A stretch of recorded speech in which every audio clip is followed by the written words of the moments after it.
اس زمانے میں اگر کوئی نکاح کر رہا ہے, چاہے بھاگ کر ہی نکاح کر رہا ہے نا, تو اس کے پاؤں دھو کے پیو, اس کا شکر ادا کرو کہ تم ایک گناہ سے بچ رہے ہو. بھاگ کر شادی کرنے والی لڑکی اس لڑکی سے لاکھ گنا بہتر ہے جو اپنے بوائے فرینڈ کے ساتھ ڈیٹے مار رہی جا کر کے, رنگ رلیاں منا رہی جا کر کے, لاکھ گنا بہتر ہے اس سے. لوگ کہتے ہیں آپ اس طرح کی باتیں کیوں کرتے ہیں, یہ تو ایک غلط میسج آئے گا. میں ان سے کہتا ہوں آپ کس زمانے میں جی رہے ہو, آپ کس خواب میں ہو, آپ زمینی سطح پر تو آؤ. ہمارے نوجوانوں کی پرابلم تو سنو, ان کو دقت کیا ہے. اتنے میرے پاس فون آتے ہیں اور لڑکے بیچارے روتے ہیں, کہتے ہیں.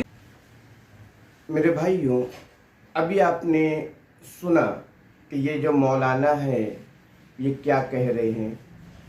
یہ کہہ رہے ہیں جو لڑکی بھاگ کر شادی کر لے وہ لڑکی کا پیر دھو کر پینا چاہیے.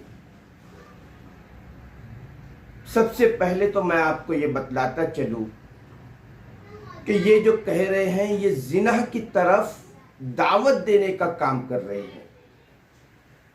اللہ رب العالمین قرآن میں فرماتا ہے وَلَا تَقْرَبُوا الزِّنَا, کہ زنا کے قریب بھی مت جاؤ. اور یہ مولانا زنا کی طرف دعوت دے رہے ہیں,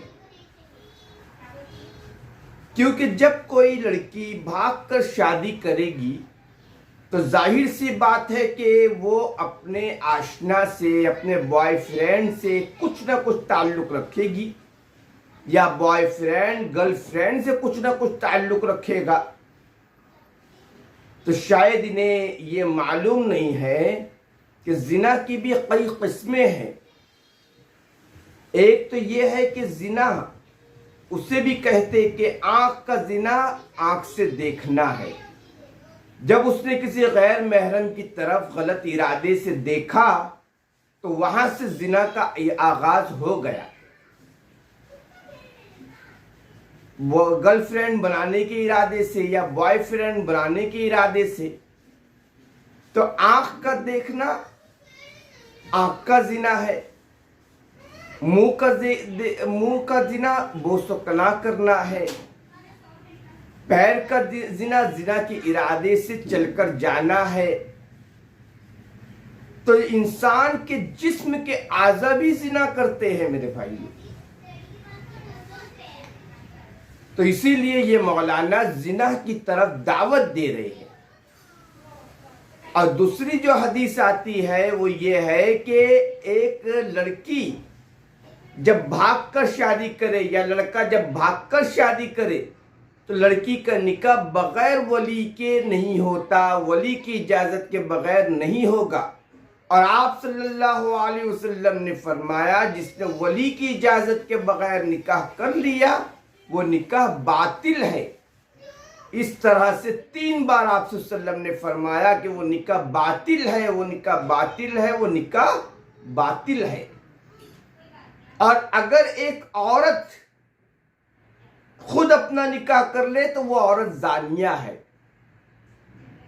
تو شاید یہ عالم جو ہے, یہ مولانا جو ہے تقریر کر رہے ہیں لیکن یہ علم سے پیدل ہے. وَلَا تَقْفُوا مَا لَيْسَ لَكَ بِعِلْمٍ, وہ باتیں مت کہو جس کا تمہیں علم نہیں, جس کے تعلق سے تم جانتے نہیں ہو. اللہ تعالیٰ نے تو مومن مرد اور عورت دونوں کے لیے فرمایا کہ وہ اپنی نظروں کو نیچی رکھے, اپنی شرمگاہوں کی حفاظت کرتے رہے.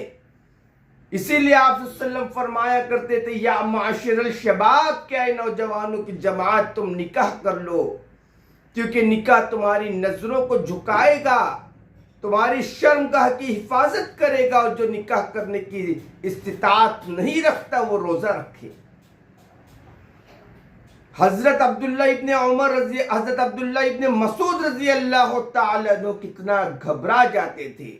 کہتے تھے کہ اگر میرے 10 دن باقی ہے اور مجھے معلوم ہے کہ میں 10ویں دن انتقال کر جاؤں گا تو بھی میں نکاح کروں گا. کیوں؟ کیونکہ کہیں وہ کسی فتنے میں مبتلا نہ ہو جائے. لیکن یہ مولانا کی تقریر جو ہے یہ فتنے میں ڈالنے والی تقریر ہے. یہ جو ہے زناکاری کی طرف دعوت دینے والی تقریر ہے ان کی. اسی لیے یہ انہیں چاہیے کہ یہ اپنا محاسبہ کرے. یہ تو ایسا لگتا ہے کہ پیار اور محبت کی کلاس چلانے پر آمادہ ہے. اسی لیے کہہ رہے کہ بھاگ کر شادی کرنے لینے والی لڑکی کا پیر دھو کر پیو. یہ پیر دھو کر پینا تو ایک ہندوانہ رسم ہے جس کی طرف دعوت دی جا رہی ہے.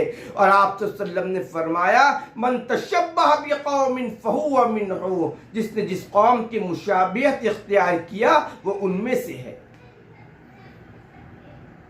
تعجب ہوتا ہے کہ آج ہمارے درمیان کس قسم کے لوگ موجود ہیں کہ جنہیں دین کا کوئی علم نہیں ہے اور وہ مائک لے کر کھڑے ہو جاتے ہیں اور اسلام کی اور دین کی باتیں کرنا شروع کر دیتے ہیں. قُلْ هَلْ يَسْتَوِي الَّذِينَ يَعْلَمُونَ وَالَّذِينَ لَا يَعْلَمُونَ، کہ علم والے اور غیر علم والے، بغیر علم والے برابر نہیں ہو سکتے. میرے بھائیو غور کیجئے، اور ایسے لوگوں کو ہمارے نوجوان فالو کرتے ہیں. تعجب ہوتا ہے اس بات پر. اللہ تعالیٰ انہیں ہدایت دے اور انہیں ایسی غیر شرعی بات کی دعوت دینے کی دعوت سے بچنے کی توفیق عطا فرمائے. آمین یا رب العالمین.